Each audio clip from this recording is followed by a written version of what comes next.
Former U.S. Defense Secretary James Mattis broke his silence on President Donald Trump and roundly denounced a military response to the country's civil unrest. In a statement published by The Atlantic on Wednesday, he also called Trump a threat to the Constitution.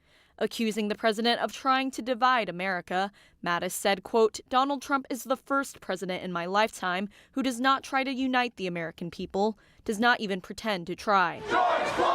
They're the strongest remarks so far from a former Pentagon leader over Trump's response to nationwide protests over the police killing of George Floyd. The president has threatened to deploy troops to end violent dissent, setting off alarm bells within the U.S. military and Congress.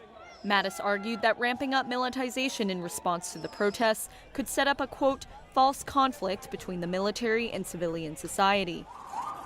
Mattis also criticized U.S. military leadership for participating in Trump's Monday photo op outside a church near the White House.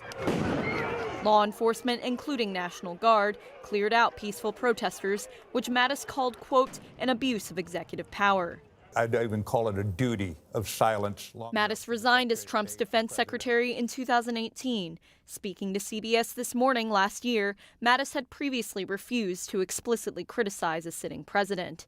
In Wednesday's statement, Mattis also criticized current Defense Secretary Mark Esper for using the word battle space to describe the sites of protests across the U.S.